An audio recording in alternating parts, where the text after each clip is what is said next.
In this video, I give best explanation about all the curl ASCII art Windows commands.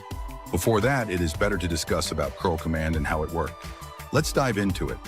Curl ASCII commands typically refer to using the curl command line tool to fetch ASCII art or text representations from online sources.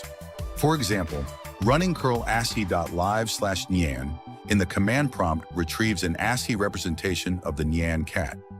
Additionally, ASCII commands involve replacing spaces with plus signs and encoding special characters using their hexadecimal ASCII values.